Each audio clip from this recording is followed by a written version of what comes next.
Bonjour à tous, je suis Sidonie Nyako, spécialiste e-commerce, chercheur en intelligence artificielle, formatrice, développeuse, chef d'entreprise. J'accompagne les chercheurs d'emploi et les entrepreneurs en leur donnant des compétences réellement recherchées dans le monde entrepreneurial et professionnel afin d'augmenter leur rentabilité et leur employabilité. Si tu te trouves dans ces deux groupes, n'hésite pas à liker notre page Facebook, à t'abonner à notre chaîne YouTube et à activer la cloche de notification parce que régulièrement, je fais des vidéos sur l'entrepreneuriat, les métiers du web, l'intelligence artificielle pour pouvoir donner les informations clés pour se lancer dans ces différents domaines. Aujourd'hui, nous allons parler des 9 questions essentielles à se poser avant même de lancer un projet web. Il y a des personnes avec qui je discute parfois qui me parlent de leur projet web. Nous parlons de beaucoup de choses, mais parfois je commence par de simples questions pour me rassurer qu'ils ont compris les enjeux, ils ont compris les pour et les contre. Ils savent dans quoi est-ce qu'ils se lancent, mais malheureusement, c'est pas le cas. Dans la plupart du temps, ils se rendent compte de leurs erreurs parfois quand ils sont déjà noyés ou alors quand ils sont déjà au milieu de la mer, quoi. Donc ici, dans cette vidéo, je vais te donner les 9 questions essentielles auxquelles tu dois trouver des réponses avant même de lancer ton projet web. Donc, si tu aimerais créer un site web, tu dois trouver des réponses à ces 9 questions pour mieux voir les choses avant de dépenser de l'argent parce que un site web, c'est coûteux. Ça demande et du temps, et de l'énergie, et de l'argent. Donc, du coup, ça vaut la peine de se poser ces questions-là. La première question à te poser, c'est celle de savoir est-ce que tu as réellement besoin de ce site? Si oui, pourquoi? Tu dois trouver les raisons. Est-ce que ça va permettre à tes clients de commander? Est-ce que ça va pouvoir augmenter ta notoriété? Est-ce que ça va pouvoir booster ton chiffre d'affaires d'une certaine façon? Tout dépend de ton activité, de ta cible, de ta zone géographique. Il y a vraiment plusieurs paramètres à prendre en compte, pardon. La deuxième question, qu'attends-tu de ton site web? Quel objectif aimerais-tu atteindre à travers ce site?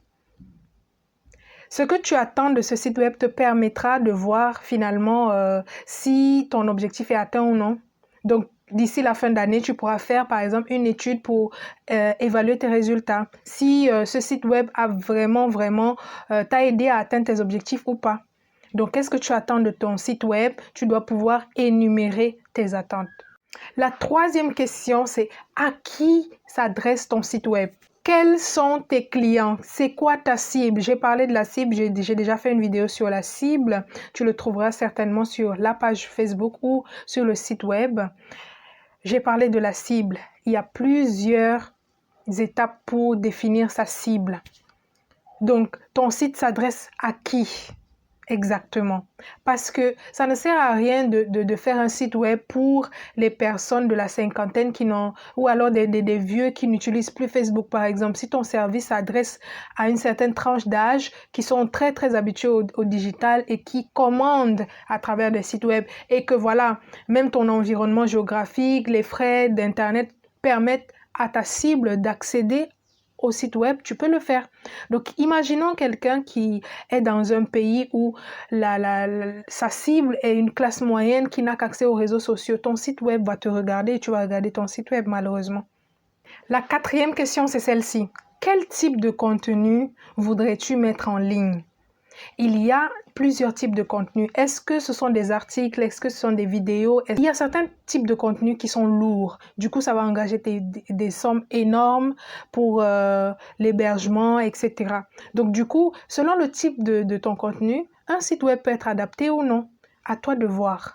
La cinquième question, c'est celle-ci. Quelles sont les fonctionnalités dont tu as besoin? Donc, sur ton site, si jamais tu le crées, quelles sont les fonctionnalités dont tu as besoin pour faire marcher ton business? Est-ce que c'est de la messagerie? Est-ce que c'est de la géolocalisation? Est-ce que c'est la boutique en ligne du genre commander et tout ça? Quelles sont les fonctionnalités? Il faudra les définir parce que ça va influencer le fait d'avoir forcément besoin d'un site web ou non. parfois, si tu n'as pas besoin de grandes fonctionnalités et qu'un réseau social te permet d'atteindre tes objectifs, tu peux te passer du site web. La 6e question, c'est celle-ci. De quel type de site web as-tu besoin? Est-ce que c'est un site web catalogue? Est-ce que c'est un site web vitrine? Est-ce que c'est un site web e-commerce? Parce que ces 3 types de sites web sont totalement différents, ont des objectifs différents et une cible différente parfois. Du coup, à toi de voir quel type de site aurais-tu besoin avant même de pouvoir te lancer dans ton projet web. Parce que chaque type de ces 3 a son coût, a ses fonctionnalités, a différents objectifs. Donc, à toi de voir ce qui t'arrange le mieux. J'entame la 7e question. As-tu déjà identifié comment font tes concurrents et comment est-ce qu'ils communiquent avec leur clientèle? Certains oublient, ils sont juste concentrés sur leur projet, ils pensent qu'ils ont la meilleure solution et ils ne regardent ni à gauche ni à droite. La veille concurrentielle est tellement importante si tu aimerais vraiment te positionner. Parce que je suppose que tu n'es pas le premier à offrir ce genre de service. Du coup, ce serait vraiment intelligent de ta part de te poser, regarder comment est-ce que tes clients opèrent, comment est-ce qu'ils font, qu'est-ce qu'ils ont mis en avant, est-ce qu'ils ont des sites, est-ce qu'ils n'en ont pas, si oui, est-ce que tu t'es intéressé à voir ce qu'ils ont mis en avant, comment est-ce qu'ils ont présenté leur site, leur design, etc. Parce que ils ne l'ont pas fait de manière bête. Ils ont réfléchi. Donc, du coup, ça te permet d'avoir au moins des informations clés pour toi-même concevoir une solution web ou alors un site web un peu plus sophistiqué pour prendre de l'avance, etc. Donc, la concurrence, c'est quelque chose à ne vraiment pas négliger. La 8e question. Avoir un site web, c'est bien, mais quelle est ta disponibilité? Ça prend énormément de temps pour mettre sur pied un site web. On aura besoin de te poser des questions sur beaucoup de choses. Tu vas devoir communiquer avec ton développeur, bien d'autres, hein, même ton designer, etc. Parce que dans les étapes de création d'un site web, on aura besoin de toi pour définir le cahier de charge, pour avoir ton avis sur ci et ça. Et maintenant, après, même pour le fonctionnement du site, on aura besoin de ta disponibilité. Est-ce que tu es disponible pour mener à bien ce projet? Donc, ça ne sert à rien d'entamer quelque chose, pourtant toi-même, tu n'es pas disponible pour pouvoir suivre la chose. Et finalement, la 9e question, c'est le nerf de la guerre. Quel est ton budget? Il y a des personnes qui sont venues me parler de leur projet web. Je leur ai demandé combien est-ce qu'ils ont comme budget, etc. Ça allait dans tous les sens. Je vous épargne les détails, mais il y en a eu pour tous les prix. Mais sauf que les développeurs ne sont pas des bénévoles. Ce sont des personnes qui ont besoin d'être rémunérées.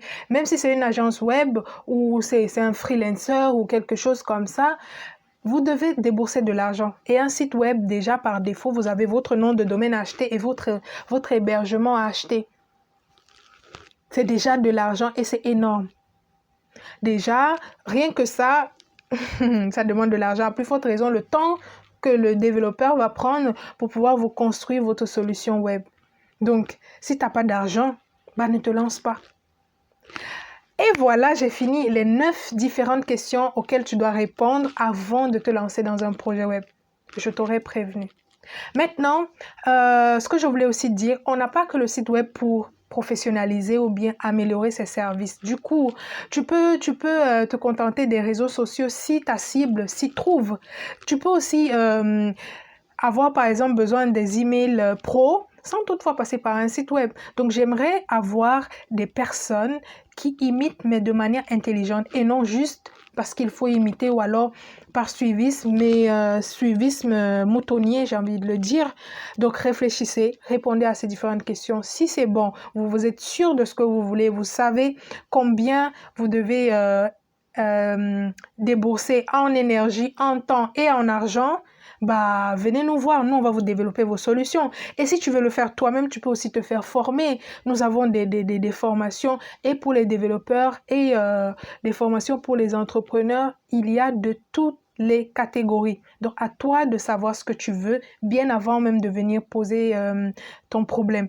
N'oubliez pas, l'Internet, c'est pas les réseaux sociaux. Vous avez Google, vous pouvez faire des recherches pour savoir c'est quoi un site web, c'est quoi l'utilité, etc. Vous renseignez au moins un tout petit peu pour que quand vous vous présentez à une agence web ou chez un développeur, vous savez au moins ce que vous voulez. Du coup, la personne sait qu'il pourra mieux échanger avec vous et mieux répondre à vos besoins. Par contre, si vous venez et que vous dandinez, vous réfléchissez un peu, vous savez même pas ce que vous voulez, ça se voit à l'œil nu en fait. Quand quelqu'un ne maîtrise pas un sujet, ça se voit à distance. Vous ne pouvez pas cacher ça. Donc, vous ferez mieux de vous documenter, de vous informer, ça et là, et voilà. Vous allez récolter des fruits. Donc, un site web peut vous propulser, tout comme ça peut vous faire descendre aux enfers. Portez-vous bien et à la prochaine.